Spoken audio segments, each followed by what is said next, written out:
Utah Politics. Time now to debate some of the big stories of the week with the Inside Utah Politics panel. This week we have former Utah Democratic Party Chair Jeff Merchant and State Representative Jordan Tusher. Great to have both of you on the show. Thanks so much for being here. Thanks for having us. Thanks, Glenn.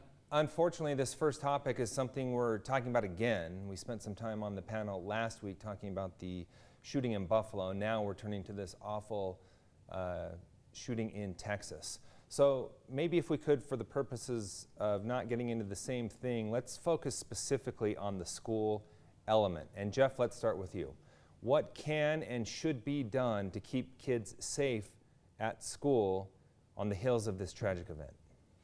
Well, you know, Glenn, this is just one more example of how we just have a lopsided approach to how we're dealing with gun violence. And it's particularly terrifying for anyone who has kids to have taken their kids to school the rest of this week. I mean, this is a few days before summer break, and it's just a terrible tragedy. I think that we have to look at this as a public health crisis, and we have to make it a multifaceted approach.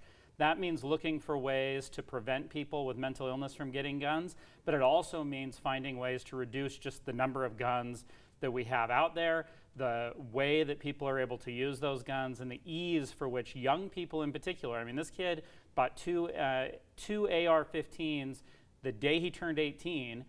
We've got to look at ways to prevent that kind of thing from happening with these kids that are then taking them into these elementary schools and just wreaking havoc. Representative, I think all of us during this week thought about what if that was our child or someone we knew who was teaching at the school. Your thoughts on what can and should be done, but also in response to what Jeff said. Well, it's so true, Glenn. I think everyone is heartbroken over what happened. I don't think you could wake up the morning after and not feel an emptiness inside and wondering about your own kids and your community. I think it's easy to point to gun control and say, well, that's the obvious answer. We need to go there first. And what I found in the past is that there aren't easy solutions to this problem.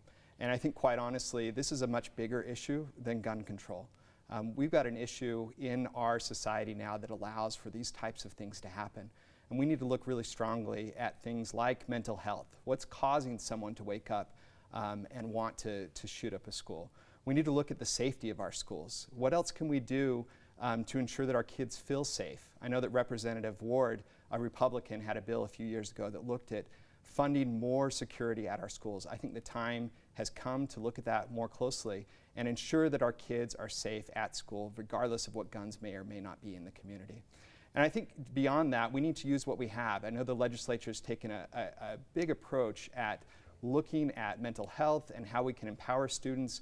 The Safe UT app is a great way to do that, to be able to report any issues that you see in school, people that you know might be affected at school, and to help in cases of any sort of safety threat or suicide within the schools. All right, I have a follow-up for you, Representative, but first I want to bring Jeff back in. And when you talk about gun control, what do you think are reasonable steps that would be effective here? Because you talk about background checks, and in a lot of these cases, these shooters don't have a background, so it wouldn't necessarily be detected when it comes to that. So what would be steps you think would be reasonable?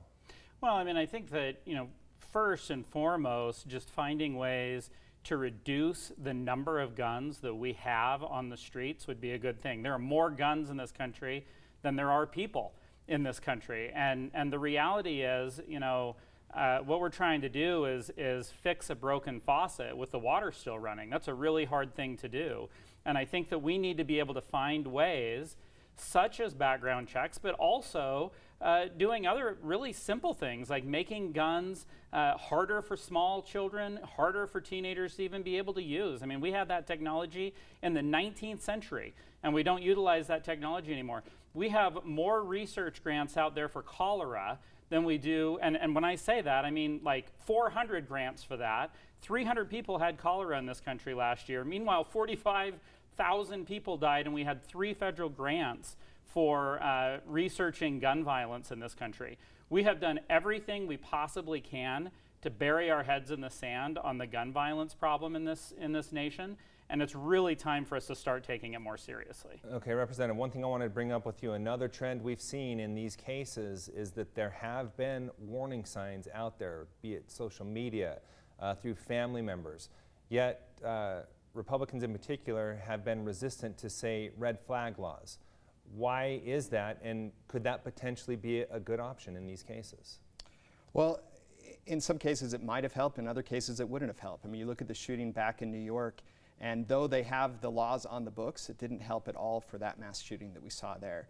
And so, again, I think we need to look beyond just the particulars of this case and really look at the root problem. And the root problem is that we have a mental health crisis in our state and in our country. And until we solve that, it doesn't matter how many guns we have on the street. People will find them and they will use them in perverse ways. So should we take steps in trying to keep guns out of the hands of those who show potential danger in the form of mental health? Well, I think if we can carve laws in such a way that ensure that those that have mental health issues don't have access to gun, absolutely. But the devil's in the details in that, and that's what we're trying to find. And again, I just see in those states that have really strict gun control laws like that, it isn't solving the problem. But Glenn, I don't know if that's totally true. I mean, if you look in a lot of these states per capita, those numbers are lower simply because there are less guns out there and easily available. In addition, we have no problem.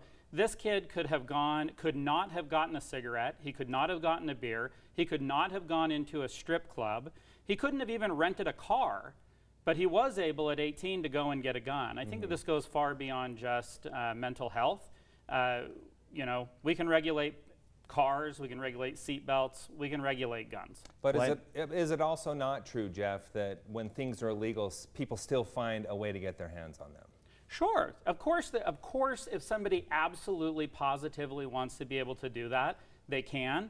But this gun violence problem goes beyond just a few isolated incidents. Sure, we had 656 mass shootings in 2021, which is obscene, but we also had tens of thousands of suicides, all of which could have been prevented, and a lot of other things that could have been prevented simply by not allowing someone to have easy access to a weapon. Making it a little bit harder doesn't take anybody's First Amendment right away, but does save lives.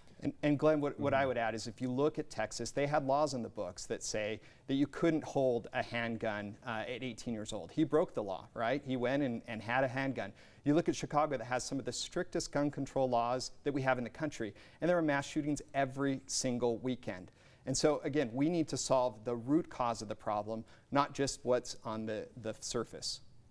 All right, I'd love to dig into this deeper. We could take the whole show on this as well, but I want to get into one other topic real quick as well, and that is the Georgia primary. Of course, we saw a lot of talk and when the original law was passed, very controversial, politicians coming out speaking against it, businesses taking stands against it, but Jeff, we saw the results that they were record-breaking in early turnout. What do you make of that?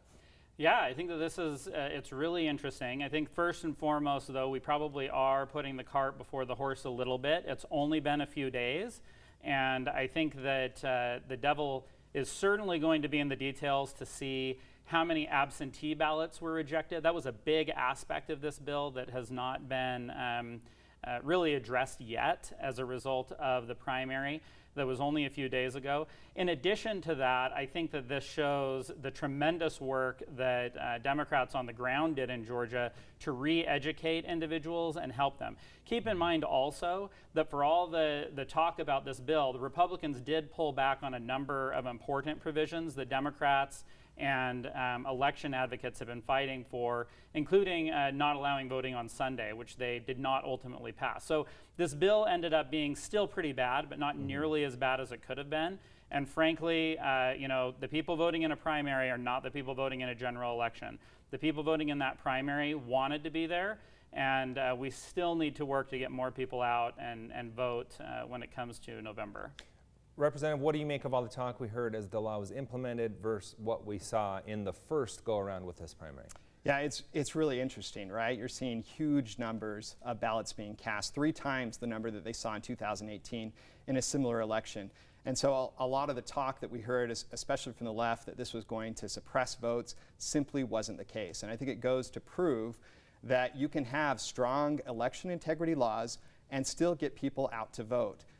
What we need to do is make it easy to vote and hard to cheat. Gentlemen, appreciate your insight. Very important conversation. Thanks for being here. Thanks, Glenn. Thanks, Glenn. Stay with us. We'll be right back with more Inside Utah Politics right after the break.